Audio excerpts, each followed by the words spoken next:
Bienvenue à l'émission En accord avec le son. Là où nous sommes en accord avec le son.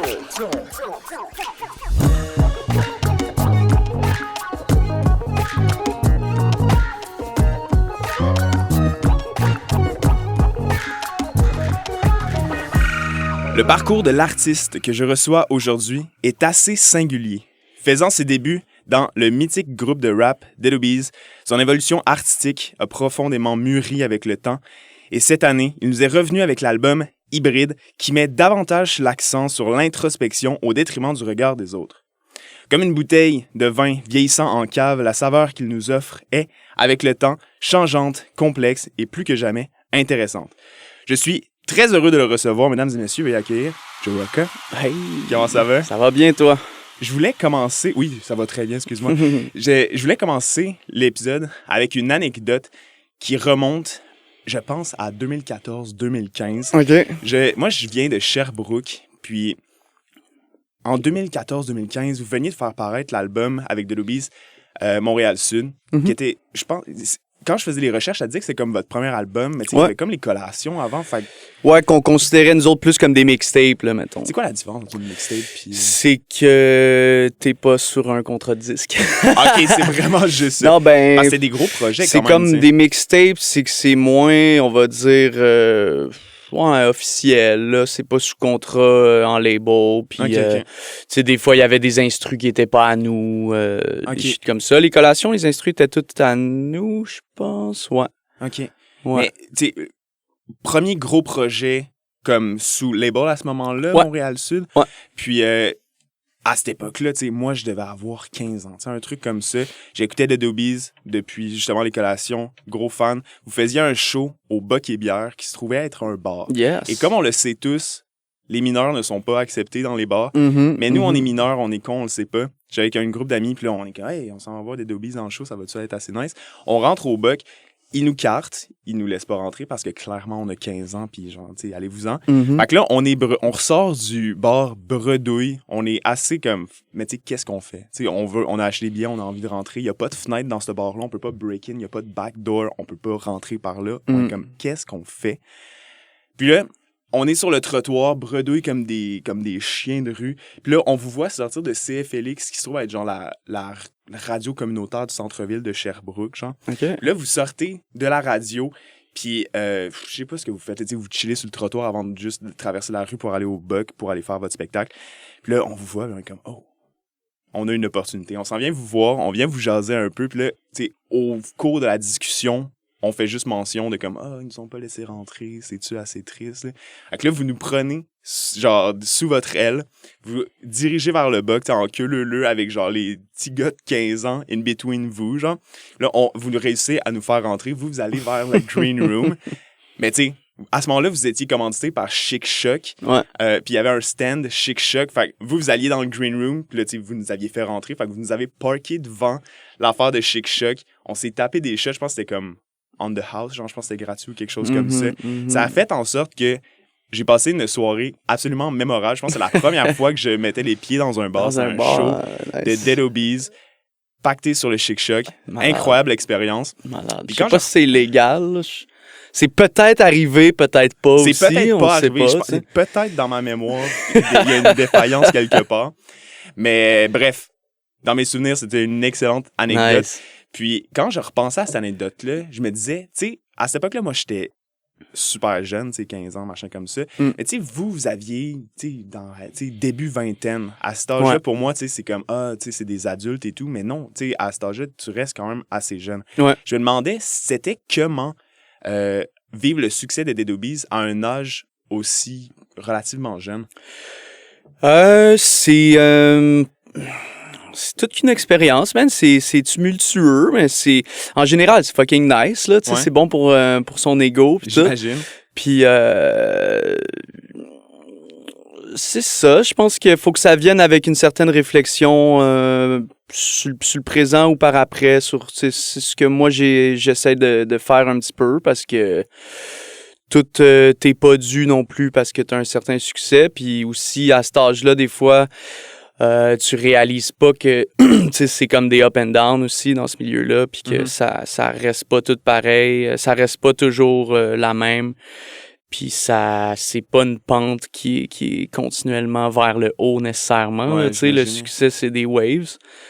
Mais est-ce que c'était plutôt comme une pression ou c'était même vous étiez en mesure de comme l'utiliser comme une source de propulsion vers non, je pense pas que c'était une pression. J'ai jamais vraiment feel comme une pression. Je pense que ça nous a aidé d'être en groupe aussi, tu sais, puis de pouvoir comme se supporter là-dedans, avoir comme du monde que je considère comme mes frères, tu sais, on a comme notre petite bulle à nous dans laquelle on évolue là-dedans aussi, que ça nous permet de rester nous-mêmes le plus qu'on peut. Là, ouais.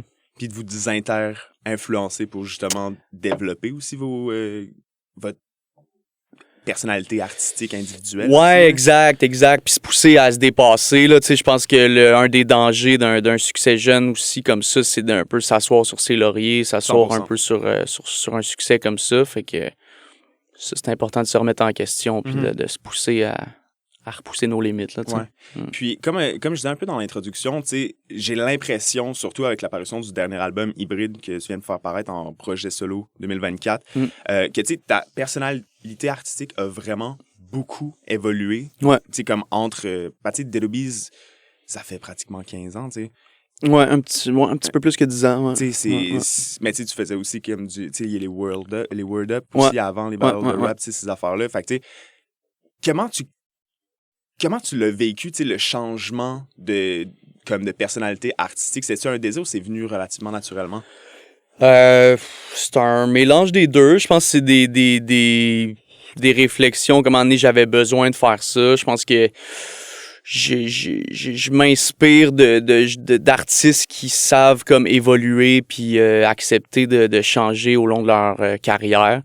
Je pense que c'est comme intéressant aussi pour le public. Tu sais, moi, en tant qu'auditeur, j'aime ça voir que quelqu'un fait pas tout le temps le même pattern, répète le même scénario continuellement.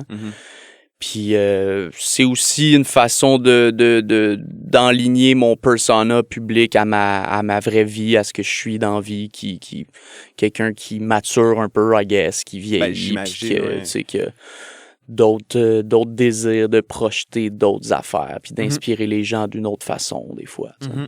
Puis il y avait une parole, en fait, c'est une ligne dans la tune, c'est le Do It dans Collation volume 2, où, là, c'est super niche, là, mais la phrase, c'est « J'ai ma lady et ma mama, I mean, fuck your bitch ».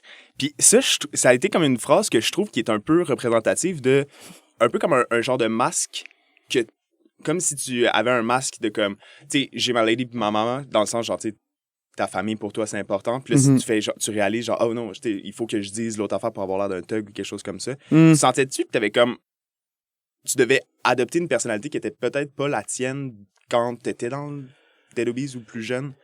Non, pas vraiment. Je pense que c'est mes influences qui étaient différentes, puis mon mindset qui était un petit peu différent dans ce temps-là. Puis, tu sais, je veux dire, ce vocabulaire-là fait partie un peu du milieu du hip-hop, puis m'a toujours influencé un peu, puis c'est apprendre avec un certain regard, puis avec qu'est-ce que toi, ça peut te parler, là. Comment toi, ça peut te parler, tu sais. Dans le fond, ce que ça veut dire, ça, c'est que je cours pas après des personnes qui veulent rien dire pour moi, dans le fond. C'est comme le mot bitch est comme galvaudé, mais c'est utilisé à dans plein d'intentions différentes. Quand Jay-Z dit « I got 99 problems, but a bitch ain't one », tu sais, il y a 3 verses, mais il y en a 2 qui parlent pas d'une femme, là, dans le fond. Tu sais, c'est pas nécessairement dire toutes les femmes, c'est des bitches, tu sais, c'est pas nécessairement ça l'intention. I mean, il y en a peut-être, c'est comme ça qu'ils l'utilisent. Moi, ça a jamais été ça. C'est pour ça que je fais la distinction entre ma mère, les femmes autour de moi, puis les gens qui veulent rien dire pour moi. Je comprends. On va y aller avec un segment musical. Donc, 2 pièces qui figurent sur l'album Hybride, justement. Tu m'avais proposé la pièce 4 vérités que tu fais en featuring avec le band Rose. Rose et Félix du band Rose. Et Planet X. Je me demandais qu'est-ce qui se passe dans cette track-là? Qu'est-ce qu'on s'apprête à écouter? On s'apprête à écouter, Quatre Vérités, c'est un joint quand même funky, un peu différent de ce que j'avais pu proposer jusqu'à maintenant, en featuring avec principalement Rose Perron du groupe Rose, qui est une fille que j'adore, un artiste que j'écoute et que j'adore, que je trouve fucking inspirante, puis... Ça parle... de quoi ça parle, cette chanson-là? En fait, tu sais, je pense que c'est quand même représentatif de l'album un peu. C'est un bounce-back story, dans le fond. Tu sais, c'est une réflexion d'un parcours que j'ai eu, puis l'envie de changer certaines habitudes, d'avoir un regard critique sur moi-même. Mm-hmm. Puis dans ce cas-ci, pour pouvoir accéder à un nouveau genre de relation avec une fille. Maintenant. Ouais. Puis c'est vraiment comme un solide début d'album, vraiment, tu sais, comme la proposition est tellement assumée, tu sais, ouais. Je pense que c'est comme dans les premières pièces la quatrième, ouais. C'est hyper différent de comme tout ce qui s'est passé auparavant, ouais. J'ai l'impression, dans ta carrière. Fait que c'est une solide pièce. Puis Planet X. Puis Planet X, c'est un track, c'est un track un peu conceptuel où je fais un parallèle entre une fille avec qui j'ai comme un game de flirt qui serait peut-être un alien, en fait. C'était mon but, c'était un peu de partager mes recherches, si on veut, sur des théories conspirationnistes, des théories sur la vie extraterrestre. C'est comme un sujet qui me passionne depuis que je suis fucking jeune. C'est bon, fait qu'il y a des petits clins d'œil au Blue Beam Theory. C'est quoi Blue Beam Theory? Faites vos recherches. Non, Blue Beam Theory, je pense que c'est à la base, c'est une théorie conspirationniste qui voudrait que l'élite mondiale a un programme de genre drone et effet de lumière dans le ciel. Okay. Qui fakerait une invasion extraterrestre de la planète Terre pour pouvoir rallier la population terrestre sous un nouvel ordre mondial. Dans le fond, grossièrement, c'est à peu près ça. Sous couverture gouvernementale, genre? Ouais, gouvernementale. Tu sais, il y a beaucoup de monde impliqué. Là. Souvent, les théories du complot, ouais, c'est beaucoup pas ça. Un gars dans son beaucoup coin. De gens avec beaucoup de pouvoir qui en veulent encore plus, là, mettons. Fait que il y a ça, entre autres. Je me rappelle plus exactement toutes les références, là, mais tu sais, mon but, c'était un peu de faire des clins d'œil pour ceux à qui, ça, je connais ça, ou ça, j'ai envie de Google ça, avec la bonne vieille métaphore d'une femme avec qui j'essaie d'entrer en contact. Formidable. Bon, on va écouter ces deux pièces-là. Donc, Quatre Vérités avec Rose et Planet X. Toutes ces deux pièces-là de Hybride de Joe Rocca. Bonne écoute. On est de retour, on vient d'écouter la pièce Quatre Vérités en featuring avec Rose et Planet X de l'album Hybride de Joe Rocca. Je suis présentement en studio avec Joe Rocca. Entre le projet en fait, ton premier album solo, French Kiss, est paru en 2017. Ce qui se trouve à être comme... Il y a eu un intervalle de 7 ans entre French Kiss et Hybride. Je me demandais, est-ce que... t'avais une écœurantite de la musique ou c'était juste, t'avais besoin de prendre ce temps-là pour créer un album à la hauteur de qu'est-ce que tu voulais faire? Je pense pas que c'était un écœurantite. C'était, ben honnêtement, ça a plus parti d'une genre de panne d'inspiration ça m'était comme jamais arrivé depuis le temps que je faisais ça. Puis il y a eu un moment où j'essayais des trucs, je faisais toujours de la musique, mais j'aimais pas ce que je faisais. Puis fait que j'avais pas envie de le partager. Puis ça s'est comme accumulé comme ça, puis ça s'est transformé en genre de remise en question de qu'est-ce que je suis en train de faire, de quoi j'ai envie de parler, tu sais, qu'est-ce que j'ai envie de transmettre aux gens, aux plus vieux, puis surtout aux plus jeunes qui vont m'écouter. À quoi je vais ressembler dans 5 ans, dans 10 ans, dans ma carrière musicale, tu sais. Puis pas longtemps après est venue aussi la pandémie, veux pas, là, tu sais, c'est plate à dire encore, là, mais tu sais, je trouvais pas ça très inspirant de comme pas pouvoir sortir de chez vous, puis pas pouvoir vivre des expériences, tu sais, fait que... C'était plutôt ça, un état mental où j'essaie de me retrouver un peu, de me reconnecter avec qui je suis. Puis à un moment donné, je me suis dit, gars, je vais prendre le temps qu'il faut. Dans le fond, ça fait déjà 4 ans, 5 ans que j'ai pas sorti d'album, de tunes. Je vais prendre le temps qu'il faut, je vais écrire des bonnes tunes, puis je les sortirai quand ça sera le temps, tu sais. Fait que j'ai pris comme un petit peu plus 1 an et demi, 2 ans pour écrire ces textes-là. Puis voilà, quoi. Sens-tu que la créativité était plus facile de se faire aller dans toi quand t'étais en band versus quand t'étais plus solo? Parce que, tu sais, mettons, sur French Kiss, j'ai l'impression que t'étais davantage seul pour la première fois. Ouais. Mais sur le dernier album, tu restes quand même très accompagné. Tu as beaucoup de collaborateurs au niveau de la production, au niveau des collaborations, tu sais, juste sur les chansons en particulier. Ouais. Ben, malgré que sur French Kiss, je pense qu'il y a comme quasiment plus de noms en featuring. Je dirais pas que c'est plus facile au niveau de l'inspiration puis au niveau créatif en groupe, mais c'est sûr que dans le concret, t'as moins à remplir de minutes, tu sais, sur une chanson. Fait que c'est sûr que ça va plus vite. Si moi je fais mon bout je fais un 16 bar, mettons, sur une chanson, ben c'est fait, c'est on to the next one, tu sais, dans le fond. Puis c'est pas toutes les tunes aussi que c'est moi qui est obligé de partir, de réfléchir au concept, réfléchir au thème, puis tout ça. Fait que ça va comme plus vite, tu sais, c'est sûr, en groupe quand on s'y met. Puis peut-être aussi qu'en solo, j'ai comme c'est moi qui est représenté, puis ça va juste être mon visage, ben j'ai peut-être des réflexions un peu plus profondes sur ce que j'ai envie de proposer avec ça, tu sais. Ouais. Puis pour cet album-là, ben pour Hybride, le dernier, j'avais une idée en tête qui était de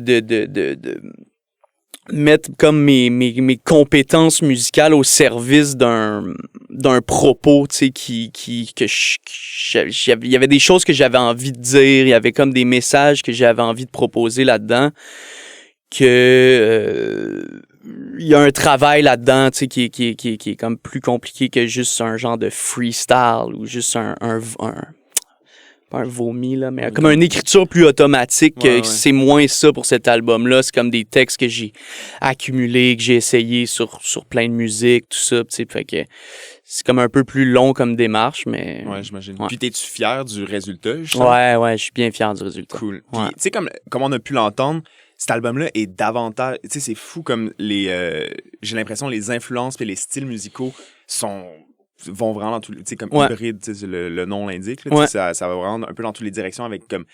Oui, du rap, mais tu sais, du funk, du pop, du R&B.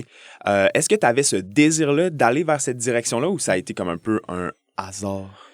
Je vais dire que c'est un mélange des deux, mais c'est sûr que dans mes réflexions, il y a aussi la place que moi j'ai dans le paysage du hip-hop québécois, mettons, tu sais.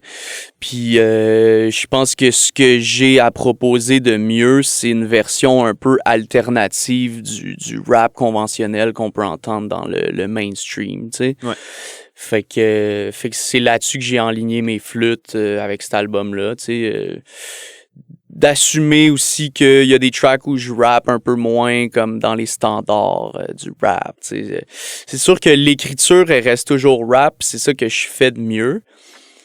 C'est aussi ça, je pense, ma valeur dans ce milieu-là, c'est de pouvoir aussi faire des ponts entre certains milieux, que les gens j'ai comme la reconnaissance de mes pairs aussi, mais il y a des gens qui sont peut-être moins attirés par un rap plus mainstream qui peuvent tomber en amour avec ce genre musical-là, pareil, tu sais. Ouais. Puis, tu sais, mettons les thèmes, ben là, sans tomber comme dans les compositions en tant que telles, mais par rapport au texte plutôt, c'est très introspectif, un peu comme d'une manière beaucoup plus personnelle que tout ce qui s'était fait auparavant. Est-ce que quand, tu sais, mettons dans tes débuts ou quand tu étais plus jeune, tu avais ce désir de l'authenticité ou ça s'est vraiment développé justement en vieillissant? Ça s'est développé en vieillissant, ça c'est sûr. Je pense que comme j'étais très jeune aussi quand ça a commencé, c'est-à-dire genre 19-20 ans, mettons, je pense avec avec le recul que j'ai là, je peux dire que je portais un peu plus un masque que ce que je fais aujourd'hui, tu sais, parce que je suis quelqu'un d'un peu timide dans la vie, je me crée une carapace à cause de ça, à cause de la peur aussi de comment tout ça peut m'affecter. Je me connais un peu moins bien moi-même, donc je m'assume un peu moins aussi. Puis je suis en quête d'identité aussi beaucoup, tu sais, c'est l'histoire d'une vie, je pense, là, mais plus jeune, je pense qu'il y a une quête d'identité plus forte qui fait en sorte que, bon, tu veux t'identifier à un certain groupe, tu veux être accepté d'une certaine communauté. T'as tendance aussi à essayer de copier comme qu'est-ce que t'as entendu aussi. Un peu plus, ben oui, mais puis t'as moins de vécu aussi, t'as moins de, tu sais, fait que t'es plus dans la reproduction. Puis je pense que c'est comme ça aussi que ça commence de toute façon. Tu sais, la création, c'est jamais une création pure qui sort du néant de ta tête. C'est tout le temps des influences. Puis quand t'es plus jeune, ben t'as moins de vécu aussi à transmettre dans ce que tu fais. Puis t'es plus influençable, c'est clair. Ben ouais. Justement, quand t'étais plus jeune, c'est quoi la musique que t'écoutais, mettons, tu sais, comme, c'est quoi la musique que t'écoutais dans le char de tes parents, tu sais? J'ai toujours écouté beaucoup de rap, de tout genre, là. Tes Moi, parents, étaient-tu into le rap? Non, pas du tout. Okay. Non, pas du tout. Mes parents, ils ont pas une très grande culture musicale, là. Non, mais moi, j'écoutais plein de choses allant de G-Unit, 50 Cent à Tribe Called Quest, mettons, Pete Rock and CL Smooth, Pharcyde, Eminem. Il y a quand même des classiques. J'adorais Gnarls Barkley aussi, là, tu sais, avec CeeLo Green, Outkast.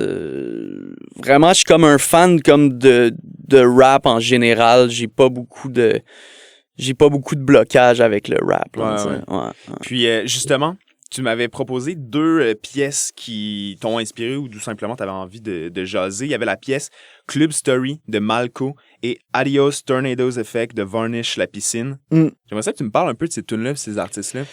Ouais, ben Malco, c'est un artiste du Québec que j'ai découvert là, pas si longtemps. J'avais envie d'y envoyer un petit shout-out à travers ça. C'est une nouvelle track aussi, je pense. Je trouve ça bien cool. Je trouve ça bien cool ce qu'il fait. Il amène sa touche. Il a pas peur de mettre des émotions dans la musique aussi. Qui a pas peur non plus de la vulnérabilité. C'est un truc que j'apprécie beaucoup. Puis Varnish La Piscine, lui, c'est un artiste de France, je crois. Qui est genre co-sign par Tyler, the Creator, qui fait de la musique, c'est comme rap, mais avec beaucoup d'influences diverses. À écouter. On s'en va écouter ces 2 pièces-là, justement. Donc, Club Story de Malco et Adios Tornadoes Effect de Varnish La Piscine. Bonne écoute. On est de retour. On vient d'écouter la pièce Club Story de Malco et Adios Tornadoes Effect de Varnish La Piscine. Je suis présentement en studio avec Joe Rocca. Et puis, j'ai demandé à Instagram de te poser des questions dont je serai le messager. On va faire peut-être abstinence d'une question qui est revenue à peu près 78 fois, qui était juste « C'est qui ça, Joe Rocca? » Nice. Fait que là, je pense on sait toujours pas. On sait toujours pas. On n'a pas la réponse de toute façon. On en a un peu parlé précédemment. On va laisser ça comme réponse. On s'approche de la réponse. Mais... Ouais. Donc, on va y aller avec une deuxième question. Comment tu vis le fait que le public demande toujours un retour de Dead Obies alors que vous vous concentrez davantage sur vos projets solo? Attends, excuse, je pense que j'ai skip le début de la question. Comment tu vis le fait que le public demande toujours un retour de Dead Obies alors que vous vous concentrez davantage sur vos projets solo? Comment je me sens par rapport à ça? Ouais. Ça fait-tu drôle? C'est chiant? Non, moi, je peux... Ça me rend un peu fier aussi de voir que les gens ça a comme marqué l'imaginaire d'un certain public, tu sais, notre passage dans le paysage québécois. Ça me fait chaud au cœur de voir que les gens nous ont pas oubliés aussi. Ouais. Puis après ça, ben tu sais, moi je peux pas contrôler ce que les gens disent ou pensent, fait que j'ai pas, je me prends pas trop la tête s'il y a des gens qui disent ça, tu sais, Ça va. Ça me fait plus plaisir qu'autre chose. Ah, ben c'est bon. Ouais. Il y a certaines références dans justement l'album hybride à des Pokémon. Quelqu'un se demandait quelle sorte de Pokémon es-tu. Je sais pas si c'est quel Pokémon tu es ou quel Quelle sorte élément, de Pokémon? genre. Shit, c'est vraiment une bonne question. C'est vraiment une bonne question. Une grande J'aurais aimé question ça me préparer. Ouais. Première génération, deuxième génération. Je pense que j'aurais envie d'être un Pokémon feu, OK. mais je suis peut-être un Pokémon terre, man. OK. Peut-être un Pokémon terre, même végétal. Peut-être un mix des deux. OK. J'essaie de penser à un sort de Pokémon qui est comme terre et végétal. Mais... Je sais pas. En plus, je suis plus de la première génération de Pokémon. Mais je suis Charizard Foil, man. Arrêtez de niaiser avec moi. Shiny Charizard. Pour tes projets futurs, penses-tu continuer à essayer de nouveaux styles musicaux, à approfondir le style présent dans Hybrid ou un retour vers un style similaire à French Kiss ou Dead Obies? La vérité, c'est que je sais pas. Je me laisse vraiment aller. À chaque fois que j'essaie de m'en aller dans une direction, ça finit tout le temps par une espèce de laisser aller qui, tu sais, je pense que j'ai besoin de pas trop avoir de limites puis de pas trop être dans une box puis c'est un peu ça le message que je voulais me laisser à moi-même aussi avec ce dernier album-là, c'est que je peux faire qu'est-ce qui me tente dans le fond puis tout le monde peut faire qu'est-ce que ça y tente de faire. J'ai pas de boss qui me disent quoi faire, fait que on verra, je pense, on verra. Tu sais, moi, j'aime la direction que j'ai pris avec cet album-là. Ça m'a permis de dire des choses. Après ça, en ce moment, j'ai envie de faire des tunes qui peuvent nous faire danser en show aussi, parce que je vais faire des shows en ce moment. Puis, fait que tu sais, ça va comme je le feel, je pense, pour vrai. Ouais. Puis, j'avais une question, puis ça m'est complètement sorti de la tête. Bon, pas grave. OK, prochaine question. Les différences dans la création artistique en groupe versus en solo. On a un petit peu discuté, mais c'est quoi la différence? La différence... ben, la différence, pour de vrai, c'est que principalement, c'est que quand je fais un projet solo, ben je parle de moi puis de ce qui est en moi, des histoires que moi j'accumule, tandis que dans un groupe, ben je parle d'un esprit de groupe. Tu sais, dans le fond, je pense que c'est aussi simple que ça. Tu sais, c'est un album solo, selon moi, devrait être plus personnel la plupart du temps. Tu sais. Naturellement. Surtout pour les premiers, où c'est comme un peu une carte de visite sur qui t'es, puis t'essaies de donner aux gens ce que toi t'es. Tu sais. Ouais. Ce que t'as envie aussi que les gens perçoivent de toi aussi, j'imagine. Ouais, exact. Ouais. Puis là, juste ma question précédente, elle m'est revenue par rapport à la question des projets futurs, si ça allait changer de style, rester ou aller vers quelque chose qui était plus comme dans le sens de Dead Obies. Tu sais, les personnes qui vont faire les musiques vont vraiment avoir une grosse importance sur la teinte de la musique. Est-ce que c'était comment de travailler, tu sais, par exemple, dans Dead Obies, c'était davantage avec Vince, puis même avec French Kiss, ça restait quand même présent. Sur le nouvel album, c'était avec Phelps. Puis c'est quoi le nom du keyboardiste? Jean-Michel Frédéric. Ouais, Worry. Est-ce que tu restes ouvert à collaborer avec des nouvelles personnes ou tu veux continuer à y aller avec les collaborateurs que t'as? Non, je suis toujours ouvert à collaborer avec du nouveau monde. Tu sais, moi, j'ai souvent juste besoin de rencontrer la personne. C'est comme des relations humaines aussi pour moi avant tout. Fait que c'est des gens avec qui je m'entends bien, puis j'ai besoin comme de connecter avec ces gens-là pour pouvoir travailler avec, parce que on s'engage dans des projets qui durent 1 an, même 2 ans des fois, avec les tournées puis tout ça. Fait que j'ai perdure dans le temps aussi. Ouais, exact. Tu laisses une trace de tout ça. Fait que j'ai souvent besoin que ça soit comme une vraie relation, tu sais. Ouais, je comprends. Plutôt que juste comme une affaire froide de collaboration. Ouais, c'est ça, qui soit genre un coup marketing ou juste un move business. Ouais, je comprends. C'est quoi ton meilleur souvenir de spectacle avec Dead Obies? Oh, il y en a beaucoup, man. Wow. J'ai vraiment beaucoup de bons souvenirs de spectacles. Je vais en dire deux. Je pense que le premier, c'est un petit brag. Mais on avait fait l'Olympia avec en première partie de Giorgio une fois, puis c'était vraiment fou de voir qu'il y avait même du monde pour nous là, puis Parce que les c'est en gens France, avaient right? ouais c'est ça, c'est l'Olympia à Paris. Puis c'était fou de voir que les gens ont comme embarqué malgré quand même une grande barrière d'accent là, tu sais, plus que de langue, mais puis juste d'être l'autre bord comme avec ses amis puis être payé pour comme faire des shows, c'est fucking trippant. Mhm. Puis je pense qu'au Québec, un de mes bons souvenirs, ça serait la première partie de Kendrick Lamar puis Anderson .Paak au Festival d'été de Québec. Wow. Ça, c'était fou. C'est drôle, on dirait C'est un flex. je trouve qu'il y a un peu des saveurs Anderson .Paak dans le dernier album, sure. c'est un peu comme le funky, là, Ben ouais, Free ben National ouais. et compagnie. Genre. Ouais.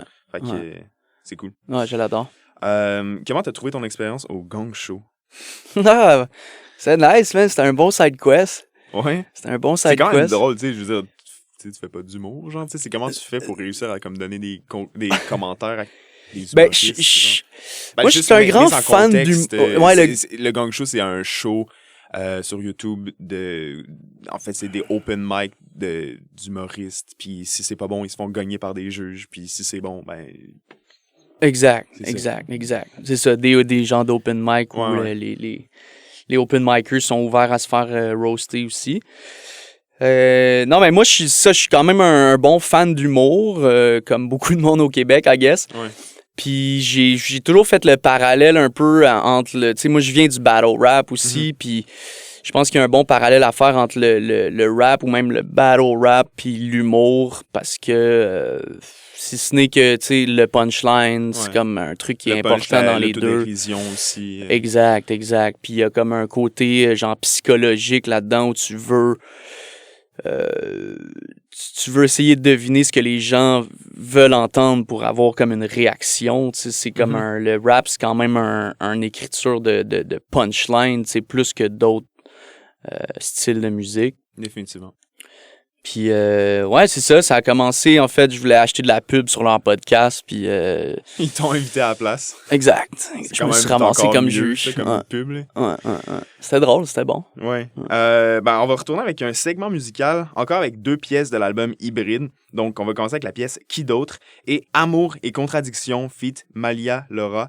J'aimerais ça encore une fois que tu me parles un peu de ces deux pièces-là. Ouais, ben qui d'autre, c'est un bon track de rap. Ouais. Qui est très dans l'introspection, dans exprimer le désir d'évoluer, l'acceptation de changer aussi. Puis c'est ça, le message là-dedans, c'est que ça vient de toi-même, dans le fond, tu sais. C'est qui d'autre qui va le faire à part moi, dans le fond.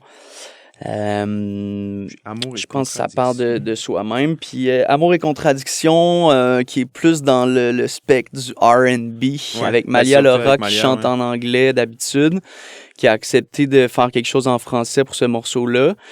Qui parle en gros de la peur de l'engagement. Je trouvais ça intéressant d'aborder ce thème-là en tant qu'homme aussi, parce que les stéréotypes voudraient que ce soit peut-être plus l'inverse des fois, alors que moi, selon ma petite vie à date, ça va dans deux sens. Parfait. Bon, on s'en va écouter ces 2 pièces-là. Donc, Qui d'autre et Amour et Contradiction feat. Malia Laura sur l'album Hybride de Joe Rocca. Bonne écoute. On est de retour, on vient d'écouter la pièce Qui d'autre et Amour et Contradiction de l'album Hybride de Joe Rocca. Merci beaucoup d'avoir été avec moi en studio aujourd'hui. Ça me fait plaisir, merci de l'invite, man. Je l'apprécie énormément. Tu vas être en spectacle au House Gang Plaza le 15 novembre dans le contexte de Coup de cœur franco. Ouais. Ça, c'est un spectacle. As-tu hâte pour ce show-là? Ah ouais, j'ai hâte. Ça va être cool. En plus, très belle salle, le House Gang. Ouais, ça va être le fun. C'est la famille, c'est comme à la maison. Ouais. Puis c'est mon premier et seul show à Montréal de l'année. Vraiment? Ouais. Cool. Puis pour la suite, as-tu d'autres choses à plugger pour le J'ai, futur Joe Rocker? Écoute, j'ai un show à Québec le 8 novembre aussi. Perfect, juste avant. Puis je travaille sur de la nouvelle musique toujours. Ah, ben c'est bon ça. Puis la meilleure façon d'être au courant de qu'est-ce qui se passe de nouveau, les meilleures manières de te suivre. Ça va être de suivre mon nouvel account Instagram, Joe Rocker Baby. Ouais, j'ai essayé genre de trouver ton Insta, mais c'était comme s'il était comme... Ouais, je suis comme je sais suspendu pas en quoi, ce genre. moment. Fait que j'attends des nouvelles. C'est super nul. Ouais, c'est vraiment whack. Ouais, je suis suspendu pour une connerie. C'est un peu ridicule. J'attends des nouvelles, mais je me suis fait un nouveau compte en attendant. OK. Fait que Joe Rocker Baby sur Instagram. Je pense que c'est Joe Rocker Baby aussi sur TikTok. Je vais essayer de faire des TikTok. TikTok, il y a Facebook aussi. Si c'est encore quelque Facebook, chose qui YouTube. existe. Abonnez-vous à mon channel YouTube, Joe Rocker. Le lien de tout ça va être en description, donc vous pourrez aller cliquer là-dessus. Vous savez déjà. Tout simplement. Tapez mon nom dans Google. Puis ça devrait aller quelque part. D'ailleurs, C'est ça. très beau site web. Ouais, Le merci. design était cool. Merci. JoeRock.ca. Get .ca it. et non comme. Donc, je m'appelle Joël. Vous écoutez En accord avec le son. Je suis avec Joe Rocker. Merci encore immensément d'avoir été avec moi. Plaisir. Puis à la prochaine, tout simplement. Yes, sir.